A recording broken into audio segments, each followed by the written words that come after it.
உலகத்தில் எல்லா இடத்துலையும் ப்ராப்ளம் இருக்கு. உக்ரைன், ரஷ்யா வாரு, இஸ்ரேலு, காசா, அப்புறம் அமெரிக்கா, ஈரான்.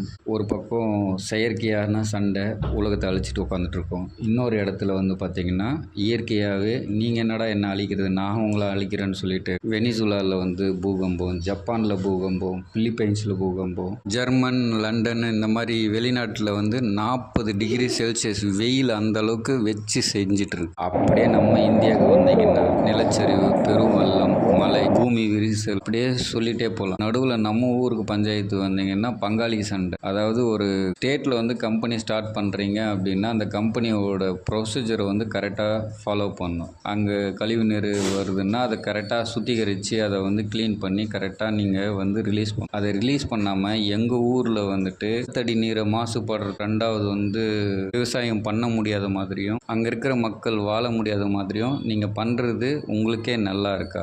ஏன் நாங்கள்லாம் மனுஷங்க கிடையாதா? எங்களுக்கு ஒன்றும் புரியல. உங்கள் ஊரில் வாழ்கிற மாதிரி தானே எங்கள் ஊர்லேயும் மனுஷங்கள்லாம் இருக்காங்க. ஆனால் நீங்கள் மட்டும் ஏன் எங்களை வந்து இந்த மாதிரி வஞ்சிக்கிறீங்கன்றது தான் எனக்கு தெரியல. உங்கள் ஊர் மக்களுக்காக நீங்கள் எடுக்கிற டிசிஷன் வந்து சரிதான். உங்கள் ஊர் மக்கள் எல்லாருக்கும் தண்ணி தேவை இருக்குது, அதனால் நீங்கள் டேம் கட்டணும்னு நினைக்கிறது ஒரு சரியான விஷயம் தான். அதுக்காக கீழ்மடையில் இருக்கிற எங்களோட விவசாயிகளையும் எங்களோட பொதுமக்களையும் நீங்கள் வஞ்சிக்கிறது எந்த விதத்தில் நியாயம்னு எனக்கு தெரியும். அதே போல் வந்து ஒரு 5000 ஏக்கர் இருக்கிற காட்டை அழிச்சிட்டு நீங்கள் அந்த டேமை கட்டியே தீருவேன்னு நீங்கள் ஒத்த காலில் எதுக்கு நிற்கிறீங்கன்னு தெரில. நீங்கள் ஒன்றும் அந்த காட்டை அழிக்க தேவையில்ல. அந்த காடே வந்து இயற்கை கொஞ்ச நாளில் அழிச்சிடும். எனக்கு தெரிஞ்ச என்னமோ இந்த டிசம்பருக்குள்ளே பயங்கர சவுத் இந்தியாவில் ஏதாவது ஒரு பெரிய இயற்கையான ஒரு விஷயம் நடக்க போகுது. அப்போ தான் திருந்துவீங்க. இதை வச்சு எவ்வளோ நாளைக்கு தான் அரசியல் பண்ணாங்க? 1927 இன்ன வரைக்கும் வந்து பார்த்திங்கன்னா அந்த காவிரி பிரச்சனை போயிட்டு தான் இருக்குது. இப்போ வந்து ஆட்சி செஞ்சிட்ருக்கிற இவங்களை விட்டுடுங்க. இதுக்கு முன்னாடி ஆட்சி செஞ்சுட்டு இருந்த நீங்கள்லாம் என்ன பண்ணிட்டு இருந்தீங்க? எவ்வளோ நாளாக தான் இதை பண்ணிகிட்ருப்பீங்க? வறட்சி, ஏதாவது ஒரு நீர்நிலைகளை தூர்வாரி இருப்பீங்களா? அதுக்கான சொல்யூஷன் எடுத்திருப்பீங்களா? இல்லை ஷட்டர் டேம் கட்டியிருப்பீங்களா? இல்லை தடுப்பணை கட்டியிருப்பீங்களா? ஒன்றும் நீங்கள் இதெல்லாம் கரெக்டாகவே இதை செஞ்சு இருந்தால் நம்ம ஊரில் வந்து ஒரு 2 வருஷத்துக்கு எப்போவுமே தண்ணி, மழை காலங்களில் தண்ணியை சேமித்து வைத்தா நிலத்தடி நீரும் சேமிச்சிருக்கும். ப்ளஸ் வந்து நமக்கு 2 வருஷத்துக்கான தண்ணி வந்து நம்மக்கிட்டே எப்போவுமே இருந்துகிட்டே இருந்திருக்கும். நம்ம எப்போயும் யாரையும் கையேந்தி வேண்டிய அவசியமே.